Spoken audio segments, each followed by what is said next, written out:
नमस्कार साथियों, स्वागत है आप सभी का 1 जनवरी 2023 में। स्वागत है आप सभी का वाईफाई स्टडी 2.0 पर। मैं हूं अंकित अवस्थी, आप हैं मेरे साथ में आज एक ऐसे सेशन पर चर्चा करने के लिए जिसकी चर्चा आज दिन भर के सभी प्रमुख समाचार पत्रों में है, सुर्खियों में है, क्योंकि देश का सबसे शांत, सबसे कम संख्या में से एक समुदाय जिसका नाम है जैन समुदाय, जो अपने बारे में क्लेम करता है कि वह अन्य समुदायों की तुलना में कई गुना अधिक टैक्स पे भारत सरकार को करता है, सबसे समर्थ समुदायों में से एक है, अल्पसंख्यक है समुदाय है, उनके धार्मिक स्थल पर अतिक्रमण किया जा रहा है। और ऐसी स्थिति में उनके द्वारा देश भर में तो प्रदर्शन किए ही जा रहे हैं, इसके साथ साथ आज साल के पहले ही दिन दिल्ली में भी प्रदर्शन किए गए। क्या है ये पूरी कहानी, आज के सेशन में हम विस्तार से चर्चा करेंगे। आप सभी से गुजारिश है कि एक बार जल्दी से आप इस सेशन को साझा कर दें। साथियों, आपके सामने कुछ तस्वीरें साझा करूंगा, लेकिन उससे पहले कुछ कमेंट्स आप न्यूज के माध्यम से देखें। Jain community stages protest in Mumbai, Delhi over Shikharji turning into tourist site, Palitana temple vandalise. दो घटनाएं हैं जिनके कारण जैन समुदाय पूरी तरह खफा है। एक घटना है दिल्ली के अंदर शिखरजी के अंदर टूरिज्म साइट डेवलप करने पर, और दूसरी घटना है पालिटाना टेम्पल को वेंडलाइज करने पर। Join to hand hold protest rally on January 1 Jharkhand government के डिसीजन के ऊपर दिल्ली के अंदर कुछ प्रोटेस्ट करने की बातें हुई। ये तो सुर्खियां थी, लेकिन ये रियलिटी में कुछ इस प्रकार से बदलती हुई दिखाई दी। साथियों, 26 दिसंबर से प्रतिदिन देश के विभिन्न कोनों में जैन समुदाय, श्वेतांबर और दिगंबर, सभी लोग सड़कों पर उतर करके प्रोटेस्ट कर रहे हैं। जहां जहां संभव है अपने विरोध प्रदर्शन के साथ साथ प्रतिरोध दर्ज कर रहे हैं। ये तस्वीरें बयान करती हैं कि सबसे शांत समझा जाने वाला समुदाय अपनी बातों के लिए आज सड़कों पर है। इसका मतलब निश्चित ही उनके बहुत से हित प्रभावित हुए होंगे। साथियों, सामान्यतया देश के अंदर बिजनेस क्लास से रिलेट करने वाली कम्युनिटी आज अगर सारे व्यवसायों से निकलकर परिवार की महिलाओं समेत सड़कों पर है तो मुद्दा शायद बहुत बड़ा होगा। आप और तस्वीरों से भी यहां से अंदाजा लगा सकते हैं। अहमदाबाद में, मुंबई में, दिल्ली में चर्चा है सम्मेद शिखर की। क्या है ये सम्मेद शिखर की चर्चा, आज के सेशन में विस्तार पूर्वक चर्चा करेंगे। लेकिन उससे पहले, चूंकि आप देश के विभिन्न कोनों में विराजमान हैं, आपको नहीं पता कि ये कहां से रिलेटेड घटना है, इसलिए मैं आपको कुछ बेसिक इंफॉर्मेशन देता हूं। सबसे पहले भारत में उपस्थित राज्यों में एक राज्य है, नाम है झारखंड। ये रहा झारखंड राज्य। झारखंड राज्य के अंदर एक जिला है। जिले का नाम है गिरिडीह, GIRIDIH, गिरिडीह नाम से एक जिला है। आप यहां पर इसे जूम करके देख सकते हैं। मैं इसलिए आपको ये सारी बातें बता रहा हूं क्योंकि अगर लोकेशन के साथ में आपको चीजें याद होंगी तो आप सारी बातों को रिलेट कर पाएंगे। गिरिडीह जिले से आगे बढ़ते हैं। गिरिडीह जिले को अगर हम ज्योग्राफिकली आगे देखते हैं तो एक पहाड़ी का नाम निकल कर आता है। पहाड़ी का नाम है पारसनाथ की पहाड़ी। आप यहां पर एक पहाड़ी मार्क लगी हुई देखते हैं, दैट इज पारसनाथ की पहाड़ी। ये ज्योग्राफिकल फीचर हुआ। अगेन मैं एक बार आपको रिवाइज करा दूं ताकि आप रिलेट कर पाएं। भारत में एक राज्य झारखंड में एक जिला जिसका नाम गिरिडीह में एक पहाड़ी जिसका नाम पारसनाथ की पहाड़ी। पारसनाथ की पहाड़ी और भी अगर बहुत ज्यादा जूम करके देखी जाए तो कुछ और छोटी छोटी पहाड़ियों से जुड़कर बनी है, जैसे श्री नेमिनाथ प्रभु, श्री आदिनाथ प्रभु, श्री मल्लीनाथ प्रभु, श्री शेषनाथ प्रभु। आप अगर नाम को पढ़ रहे हैं तो शब्द प्रभु काफी ज्यादा अच्छे से समझ में आ रहा होगा, श्री शब्द भी काफी अच्छे से समझ में आ रहा होगा। तर्क ये है कि ये जो नाम आपको सुनाई दे रहे हैं ये सभी जैन धर्म के तीर्थंकर हैं, यानी जैन धर्म के अंदर जिन्होंने सर्वोच्च स्थान प्राप्त किया वो तीर्थंकर के नाम हैं। इन तीर्थंकरों के नाम पर पारसनाथ पहाड़ी पर स्थान बने हुए हैं। ये पारसनाथ पहाड़ी दिखती कैसे है, मैं आपको कुछ तस्वीरें दिखाता हूं। ये पारसनाथ पहाड़ी कुछ इस तरह से दिखाई पड़ती है। यहां पर ये जो आप टेम्पल्स देख रहे हैं, शायद आपको विजिबल हो, अलग अलग किनारों पर, अलग अलग चोटियों पर बने हुए जो टेम्पल्स आप देख रहे हैं, शायद आपको अब ये भी विजिबल हो रहे हों। इससे आप इस तस्वीर में जो बहुत सारे डॉट्स बने हुए हैं, क्या पता अब उन्हें आप रिलेट कर पाएं। ये जो आपको यहां से लेकर यहां तक लकीर सी बनी दिखाई दे रही है, ये सारे टेम्पल्स हैं। इनके लगभग दूरी 9 किलोमीटर है, यानी 9 किलोमीटर की सीमा में लगभग इतने सारे टेम्पल्स आपको यहां पर दिखाई पड़ रहे हैं। क्या खास है इन टेम्पल्स में पारसनाथ हिल पर? साथियों, ये जैन धर्म का विश्व में सबसे पवित्र स्थल है। यहां पर जैन धर्म का सबसे पवित्र स्थल सम्मेद शिखर है। यह माना जाता है कि 24 में से 20 तीर्थंकरों ने इसी पहाड़ी से निर्वाण की प्राप्ति की थी। साथियों, जैन धर्म का सबसे उच्च मूल मंत्र है अहिंसा का मंत्र। ये वो मंत्र है जिसमें जैन समुदाय चींटी भी मारने के बारे में विचार नहीं कर सकता। यही कारण है कि पारसनाथ पहाड़ी क्षेत्र में जिस तरह से आज तक का विकास क्रम रहा है, कहते हैं कि इस पहाड़ी पर यदि शेर भी आ जाए तो भी वो यात्रियों को नहीं काटता, क्योंकि यहाँ की आबो हवा ऐसी है कि यहाँ पर अहिंसा का मूल मंत्र बसावट में बसा हुआ है। कोई भी हिंसक जीव अगर इन पहाड़ियों पर प्रेजेंट है तो वो किसी को क्षति नहीं पहुंचाता। ये जैनिज्म के अहिंसा मूल मंत्र की वहां पर विराजमान छटा है।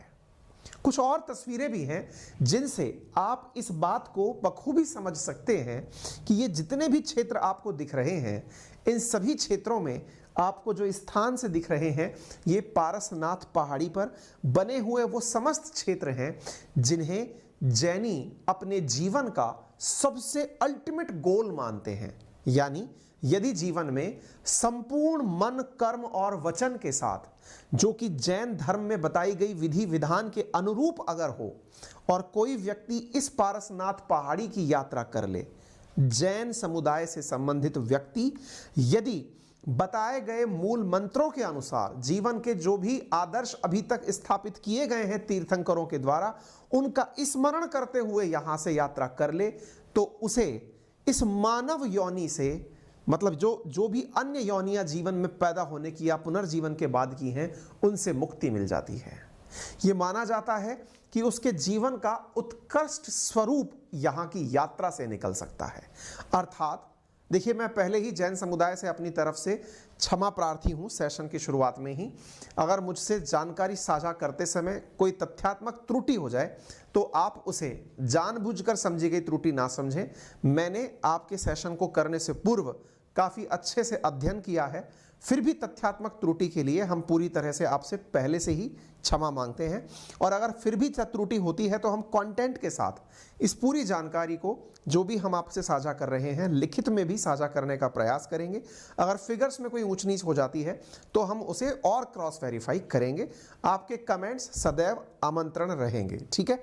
तो अभी आप जो यहाँ पर चीज़ें देख रहे हैं, अब इसके बारे में इतनी ज़्यादा पवित्रता है कि आप इस भाव से ये अंदाज़ा लगा सकते हैं कि जो इतनी पवित्र जगह हो, उसकी पवित्रता को बचाए रखना, और दूसरी सबसे इंपॉर्टेंट बात, जैन समुदाय के द्वारा इस पर्टिकुलर स्थान पर अपने आप को पहुंच पाना, दोनों ही जीवन की सबसे बड़ी उपलब्धियां हैं। जहां एक जैनी जीवन काल में यहाँ जाना चाहता है, वहीं इसकी रक्षा और इसकी संरक्षा आज वो करने के लिए सड़क पर उतर गया है। आप पूछेंगे, ऐसा हुआ क्या है? क्या सरकार ने यहाँ पर माइनिंग की अनुमति दे दी है क्या सरकार ने इन मंदिरों के साथ कुछ और विचार कर लिया है क्या? नहीं साहब, सब कुछ थोड़ा और आगे चलकर बताते हैं। साथियों, असल में झारखंड के हिमालय कहे जाने वाले इस स्थान पर जैनियों के पवित्र तीर्थ जो शिखर जी स्थापित हैं, यहां पर जैन धर्म के 24 तीर्थंकरों ने मोक्ष अर्थात निर्वाण की प्राप्ति की है।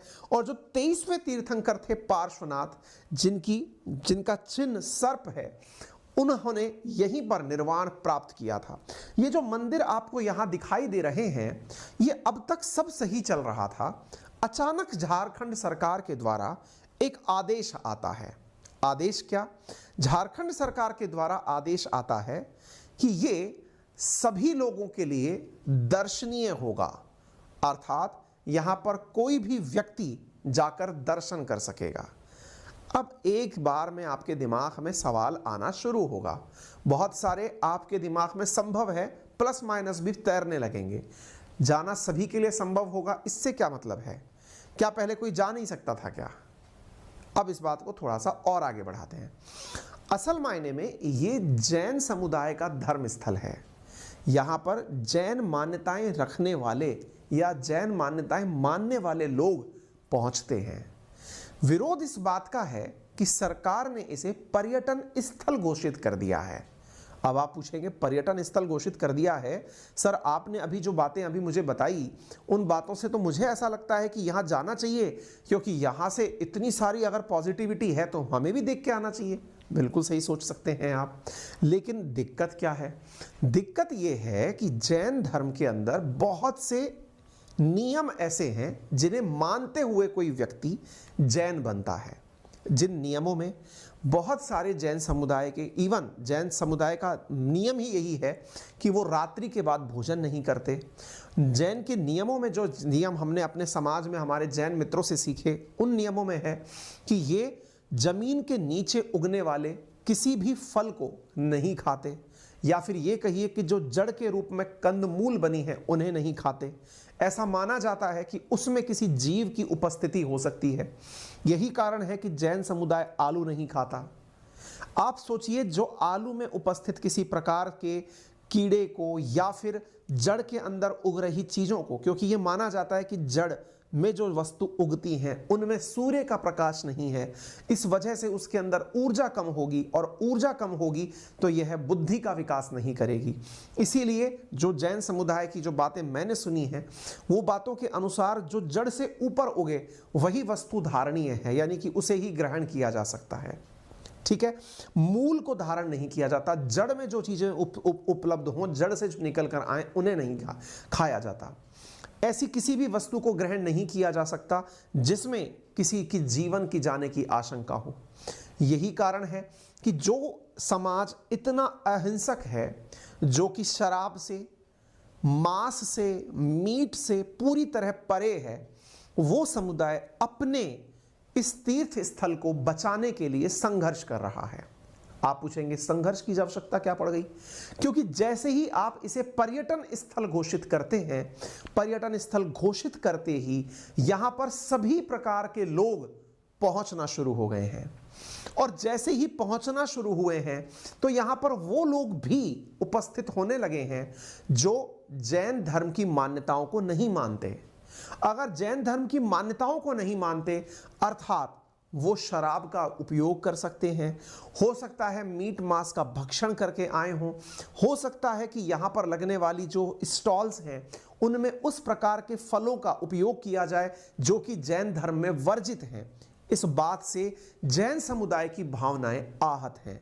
आप विचार करिए, समटाइम्स हमें ऐसा लगता है कि किसी क्षेत्र का पर्यटन स्थल घोषित हो जाना उस क्षेत्र के विकास के लिए जरूरी होता है, लेकिन सरकार ने भले ही ये मंशा के साथ इसे पर्यटन स्थल घोषित किया हो, जैन समुदाय का कहना है कि पर्यटन स्थल घोषित करने से हमारे धर्म के लिए जो संरक्षित विधान है उसको आपत्ति पहुंचेगी।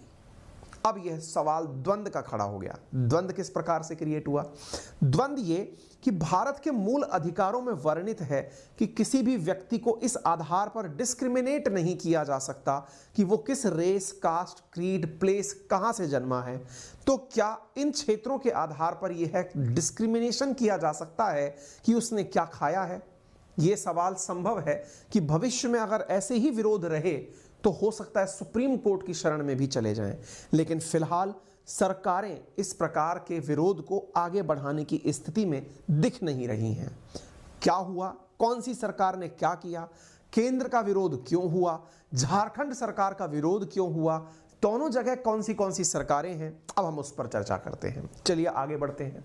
तो साथियों, सम्मेद शिखर जी भारत के झारखंड में गिरिडीह जिले के अंदर स्थित जगह है, जो कि 1350 मीटर की जगह पर स्थित है, ऊंचाई पर स्थित है। तीर्थंकरों ने लगभग 24 में से 20 तीर्थंकरों ने यहां पर मोक्ष की प्राप्ति की थी। इस कारण से यह काफी ज्यादा पूजनीय जगह है। अब मैं आपको थोड़ी आगे की बात बताता हूं। तो असल मुद्दा विवाद का शुरू कैसे हुआ, थोड़ा उसके बारे में बात करते हैं। लेकिन उससे पहले मैं आपको थोड़ी बहुत जैन धर्म की जरूरी बातें बता देता हूं। असल में साथियों, मान्यताएं हैं जैन शास्त्रों के अनुसार कि अपने जीवन में सम्मेद शिखर तीर्थ की एक बार भावपूर्ण यात्रा करने पर व्यक्ति मृत्यु के उपरांत पशु योनि अथवा नरक को प्राप्त नहीं करता। यह भी लिखा गया है कि जो व्यक्ति सम्मेद शिखर आकर पूरे मन भाव और निष्ठा से भक्ति करता है उसे मोक्ष प्राप्त होता है। इस संसार के सभी जन्म कर्म के बंधनों से अगले 49 जन्मों तक वह मुक्त रहता है। यह तभी संभव है जब वह यहाँ पर सभी भक्त तीर्थंकरों को स्मरण करते हुए उनके द्वारा दिए गए उपदेशों, शिक्षाओं और सिद्धांतों का शुद्ध आचरण करते हुए पालन करे। यह स्थान बहुत पवित्र माना जाता है। इस क्षेत्र की पवित्रता और सात्विकता के प्रभाव से ही यहाँ पर पाए जाने वाले शेर, बाघ आदि जंगली पशुओं का स्वाभाविक हिंसक व्यवहार नहीं देखा जाता। इस कारण तीर्थ यात्री भी बिना भय के यहाँ यात्रा करते हैं। इसी कारण से इस क्षेत्र में बहुत से राजाओं, महाराजाओं, ऋषियों ने आकर के मोक्ष की प्राप्ति की है।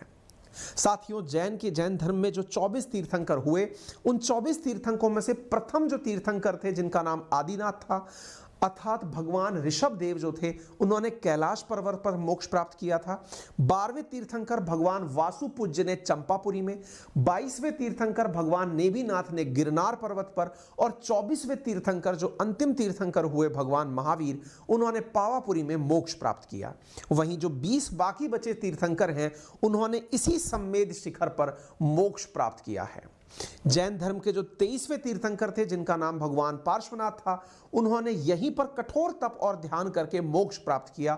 अतः भगवान पार्श्वनाथ की टोक इस शिखर पर स्थित है और पार्श्वनाथ का प्रतीक चिन्ह सर्प है, और इसी कारण से इन पहाड़ियों को पारसनाथ की पहाड़ियों के नाम से जाना जाता है। जैन धर्म भारत के प्राचीन धर्मों में से एक है। जैन जिन शब्द से बना है, जिन बना है जी धातु से, जिसका अर्थ है जीतता, जीतना, और जो शब्द दूसरा है जिसका अर्थ है मन को जीतना, अपनी वाणी को जीतना, अपनी काया को जीतना। वे ही लोग जैन हैं या जिन हैं जिन्होंने अपने शरीर पर कोई वस्त्र, शुद्ध शाकाहारी भोजन, मीठी बोली और एक जैन अनुयायी की भूमिका में पहचान स्थापित की हो। भगवान महावीर जैन धर्म के 24वें तीर्थंकर थे। इनका जन्म ईसा पूर्व 599 में हुआ था। महावीर ने अपने जीवन काल में पूर्व जैन धर्म की नींव काफी मजबूत कर दी थी। अहिंसा को उन्होंने जैन धर्म की सबसे अच्छी शिक्षा के रूप में स्थापित किया, और इन्होंने अपने सांसारिकता पर विजय प्राप्त करते हुए जिन कहलाया, यानी कि जैन कहलाया। यही जिन संप्रदाय आगे चलकर जैन संप्रदाय के नाम से जाना गया। जो 5 मूल व्रत हैं उनमें सहिंसा, सत्य, आचार्य, त्याग और ब्रह्मचर्य प्रमुख मंत्र हैं। अहिंसा जीवन का वह मूल सिद्धांत है जिसमें अहिंसा को सबसे ऊपर परम धर्म के रूप में स्थापित किया गया है। यही जीवन का सार है।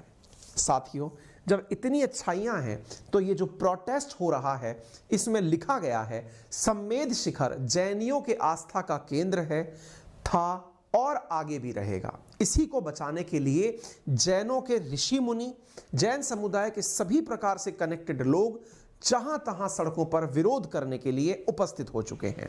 ये तस्वीरें अपने आप में इस बात को इंडिकेट करती हैं। नागालैंड तक में इनका विरोध हो रहा है कि आपने ऐसा क्यों किया।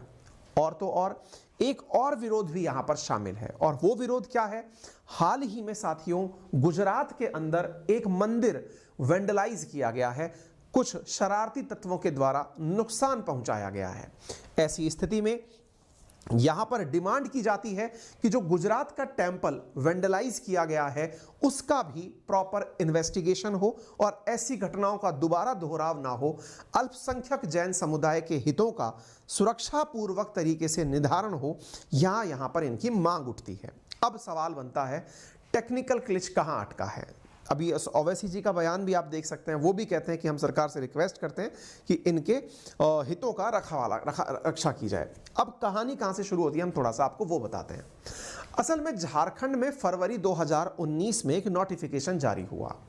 झारखंड में वर्तमान में झारखंड मुक्ति मोर्चा, कांग्रेस और आरजेडी की महागठबंधन सरकार है, या यूं कहिए कि केंद्र में जो सरकार है उसकी विपक्ष की सरकार झारखंड में सरकार है।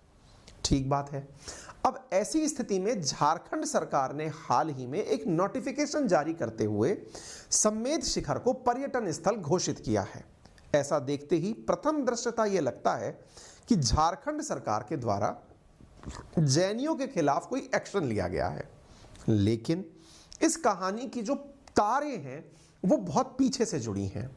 झारखंड मुक्ति मोर्चा, कांग्रेस और आरजेडी का महागठबंधन 2019 में सरकार जरूर बनाया था, लेकिन यह नोटिफिकेशन उस वक्त का है जब झारखंड में बीजेपी की सरकार हुआ करती थी। वर्ष 2019 में फरवरी 2019 में जो नोटिफिकेशन जारी करके पारसनाथ पहाड़ी को अंतर्राष्ट्रीय पर्यटन स्थल के रूप में विकसित करने का प्लान था, तब राज्य में बीजेपी की सरकार हुआ करती थी।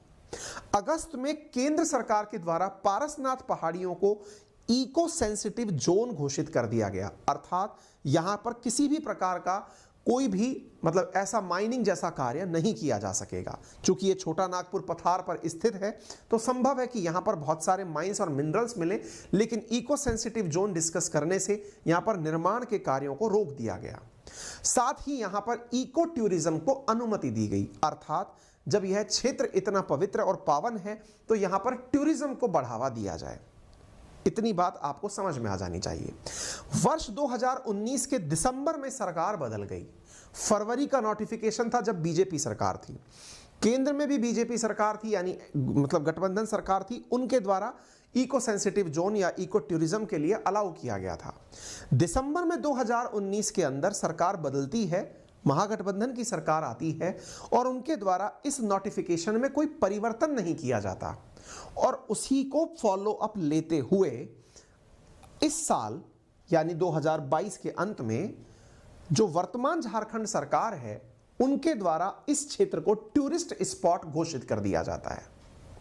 तो एक प्रकार से फासला तो लिया झारखंड सरकार ने, लेकिन इसके पीछे के पीछे जो कारण जिम्मेदार था वो था उस समय की तत्कालीन सरकार और केंद्र सरकार। यही कारण है कि दिल्ली में खड़े होकर जैन समुदाय के लोग जहां एक और झारखंड सरकार के वर्तमान फैसले का विरोध कर रहे हैं कि आप इस नोटिफिकेशन में थोड़ा देखभाल करके ही सही लेकिन इसे रोक सकते थे, इस बात का तो विरोध कर ही रहे हैं, केंद्र का भी विरोध कर रहे हैं कि आपने इस काम को क्यों आगे होने दिया। इस प्रकार से सभी के खिलाफ केंद्र या फिर राज्य सरकार के खिलाफ वर्तमान में प्रदर्शन हो रहे हैं।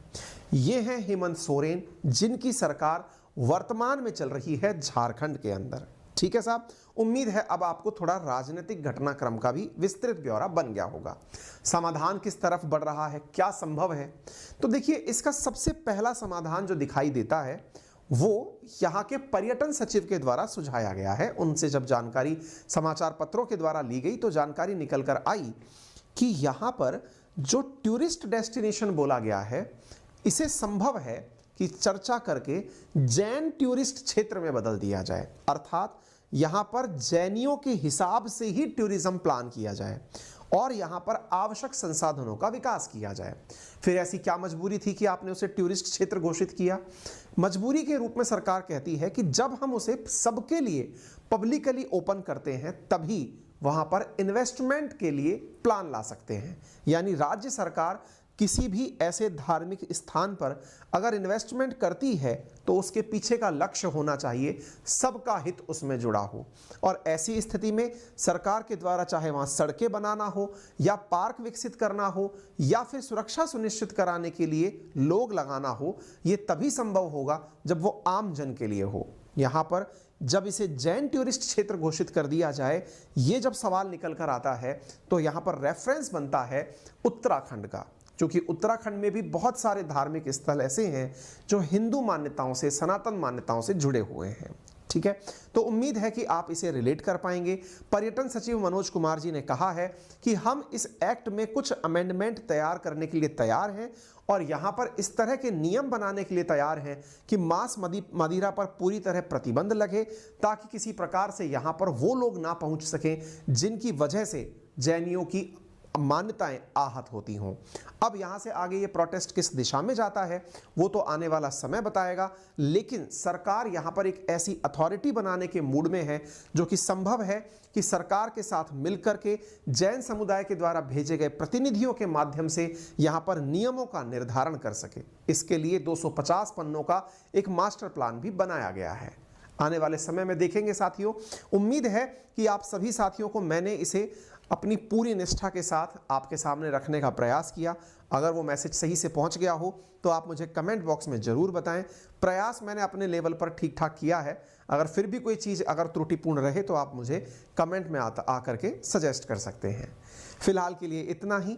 मेरी तरफ से आप लोगों के लिए जो एक अतिरिक्त जानकारी है वो ये कि अनअकैडमी पर वर्ष 2023 के उपलक्ष्य में आप सभी साथियों के लिए 23% का ऑफ अंकित 10 रेफरल कोड पर दिया जा रहा है। 2023 के ध्यान रखते हुए 23% डिस्काउंट हर अनअकैडमी के हर कोर्स पर, चाहे फिर वो UPSC, SSC, banking, railway, state PCS जो भी हो, उन सभी पर दिया जा रहा है। और इसी सप्ताह शुरू होने जा रहे मेरे बैच फाउंडेशन जी के बैच पे भी 23% का डिस्काउंट उपलब्ध है, जिसकी वजह से हिस्ट्री, ज्योग्राफी, पॉलिटी, इकोनॉमी का फाउंडेशन बैच जो कि अनअकैडमी के एक स्पेसिफिक गोल जनरल अवेयरनेस पाई अंकित अवस्थी में अवेलेबल है, वहाँ पर वो आपको 1539 रुपये के अराउंड कीमत पर प्राप्त हो जाता है, जिसे आप प्राप्त करके 6 महीने तक मुझे लाइव पढ़ सकते हैं, जिसके आप नोट्स क्लास के अंदर से डाउनलोड कर सकते हैं। इंग्लिश और हिंदी में मटेरियल प्राप्त कर सकते हैं। क्लासेस पूरी तरह लाइव रहेंगी, आप इन्हें बाद में भी देख सकते हैं, यानी जब तक आपका सब्सक्रिप्शन रहेगा तब तक आप उसे देख सकते हैं। साल की शुरुआत है, रेजोल्यूशन के रूप में यही आज रेजोल्यूशन ले लिया जाए कि मैं इस साल अपनी जीके को एक उच्चस्थ लेवल पर ले जाने की पूरी कोशिश करूँगा विद अंकित अवस्थी। फिलहाल के लिए इतना ही। लिंक कमेंट बॉक्स में दिया गया है, जल्दी से अपने आप को सब्सक्राइब कर लीजिए, क्योंकि आज के 3 दिन बाद आपकी ये क्लासेस शुरू हो रही हैं। थैंक यू सो मच, अपना ख्याल रखें।